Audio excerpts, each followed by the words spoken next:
Did you know that Danny Trejo appeared in a Lifetime movie? No. Well, he did. This is 2013's The Contractor.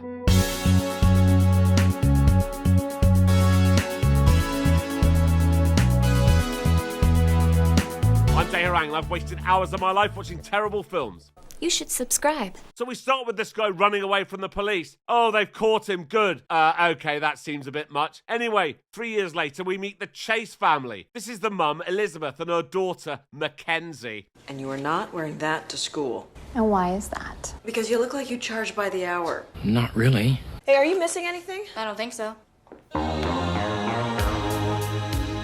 Yeah, this is a Lifetime movie, so it's 50-50 that the kid's got asthma. And here comes the dad, Paul. She's not going to school dressed like that, is she? First of all, there's absolutely nothing wrong with what she's wearing. She certainly doesn't look like a streetwalker. Secondly, I think we need to discuss Paul's entrance. Watch how he slides into the kitchen. Anyway, the Chase family has just moved into this new house and there's so much to be done because Elizabeth is holding a fundraiser there for a hospital. Paul has just set up his own law firm, so he never has any time to do anything. So Elizabeth is going to need to hire someone. But oh no, someone's watching from the bushes. You're probably wondering why none of them can see this person hiding in their bushes. Well, this is a Lifetime movie where half of all teenagers have killer asthma, any fall downstairs results in death, and any form of shrubbery provides deep cover. Yeah, you're right. You're absolutely right. This is Elizabeth's friend Kate, by the way. She's helping with the fundraiser. When Elizabeth drives home from work to meet the contractors, someone's following her in a leather jacket. Yeah. Oh, he's gone into a bush now, so he's effectively invisible. The quotes Elizabeth gets range from $90,000 to $120,000. Wow. And when Paul gets home, they discuss them. But oh no, the stalker has left his bush and has cloned Paul's phone through the window. So now he knows they need a contractor. The next day, while Paul's at work, we meet his secretary, Casey.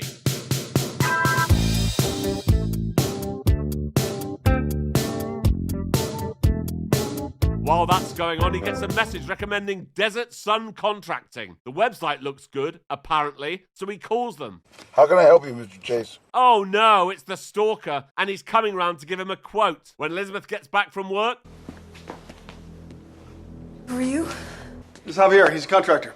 I'm sorry, my husband didn't tell me you were coming. No worries. You must be Mrs. Chase. Well, yes, she's just referred to Mr. Chase as her husband, so that's a pretty safe bet. Javier agrees to do it for only $40,000, so he's hired. The following day, when Elizabeth gets back from her morning run, it's time for some yoga.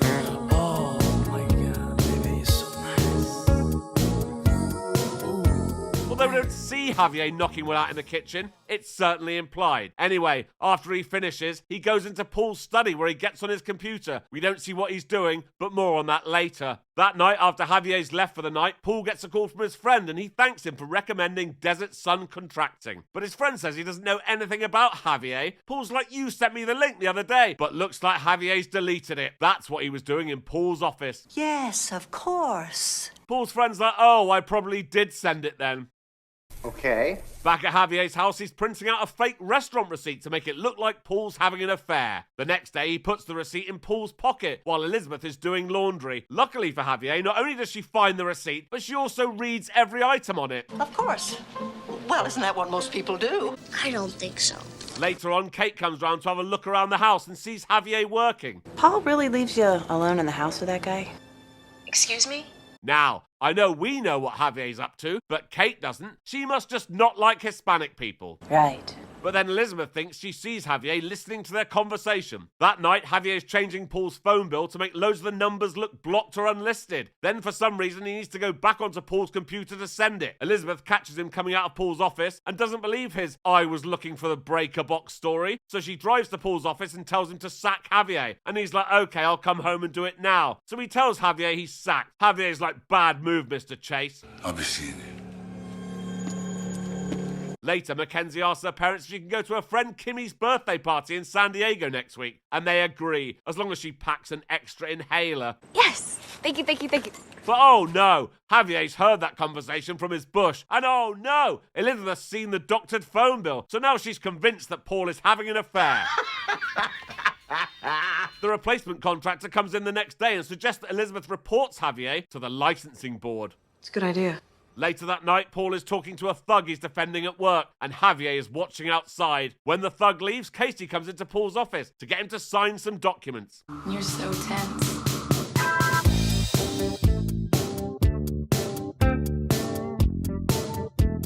He tells her he's not up for it, but it's too late. Javier's already got the evidence. And he's put nails in all of Paul's tyres, so Paul has to pull over and call Elizabeth for a ride home. Maybe you should be more careful where you drive. I drive from home to work, work to home, that's it. There's Chez Louis on the way to work. Chez Louis, Beverly Hills? Look, I found the receipt. The receipt for what? She hands him the receipt, and he's like, this isn't mine, what is this? Do you think I'm shagging someone else? Are you? I'm not even going to dignify that with a response. Don't know about you, but to me that sounds like an absolute yes. Yeah, I guess you have a point. Anyway, when they get home, Elizabeth sees Javier in his bush. Apparently it's easier to spot him there at night.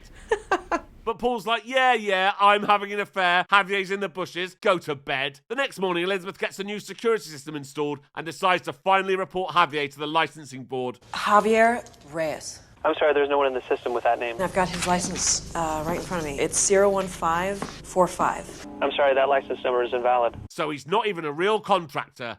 What? And the toilet's flooded.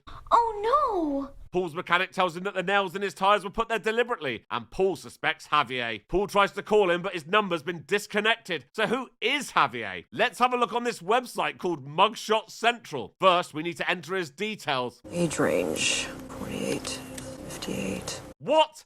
48? That's not much older than me. By the way, Danny Trejo was 68 in this film. I appreciate he looks good for someone who's pushing 70, but he does not look 48. Anyway, that hasn't helped because the list of possible matches goes on and on and on.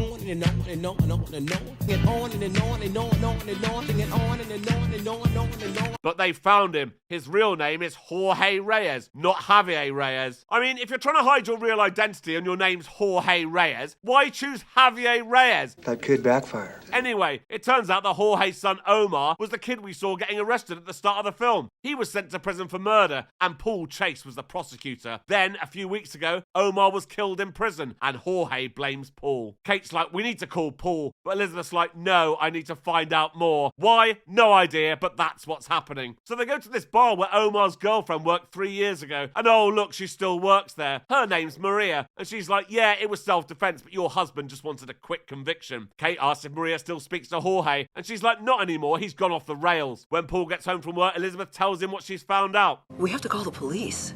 I'll take care of it. But he doesn't call the police. He calls that thug he was speaking to the other night. So the next morning, he and his mate show up at Jorge's house with a chain. Then there's this fight.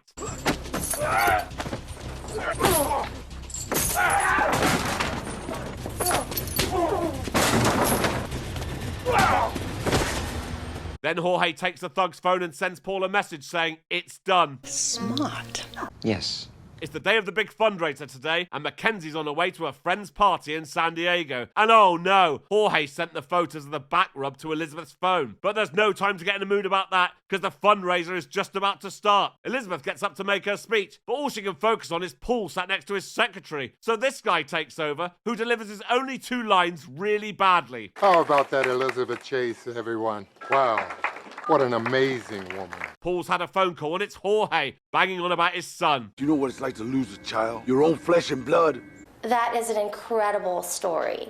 He's right there at the fundraiser, but not one guest has seen him in his bush. All right, what do you want? 10,000? 15,000? He's like, I don't want money, I'm going after your daughter. But it's okay, Mackenzie's in San Diego at Kimmy's party, remember? Oh, no, she isn't. She lied about that so she could spend the night on the beach with her boyfriend, Chris. What a slut. The fundraiser's over now, so it's time for Elizabeth to bollock Paul about the photos. He claims nothing's happened and that Jorge is trying to tear their family apart. But she's like, don't blame him. You did this. The man I married would not. What do you want? What do you want me to do? 10,000? 15,000? Okay, clearly I've edited that, but that does seem to be his answer to everything. Yep. So she kicks him out of the house. Meanwhile, on the beach... Whoa, Chris, slow down. What's your problem? I don't want to. You don't want to? Is this what you thought this was gonna be? Yeah, I did. Stupid tease.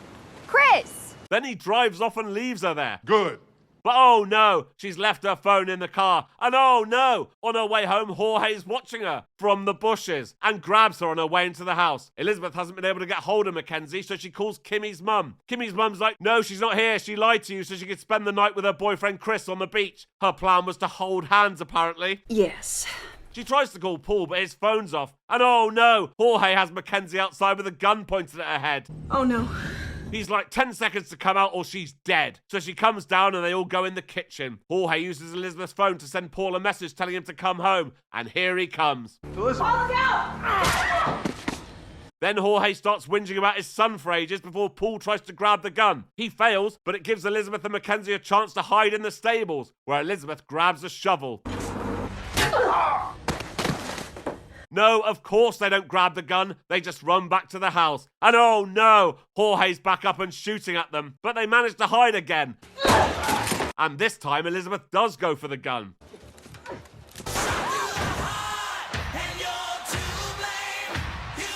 Desert Sun Contractor. So he's dead. At an unspecified time later, we see the Chase family are moving house, and Paul is going to cut back on his hours to spend more time with the family. And the best thing, their new house is totally renovated. So you don't need a contractor or anything? You good? And oh look, the fundraiser's worked and the respiratory centre is named after Elizabeth. Yeah. And that's the end of the film. So until next time. Thank you for watching this video. Please like and subscribe. And please consider joining my Patreon. There's a link in the description. Thank you.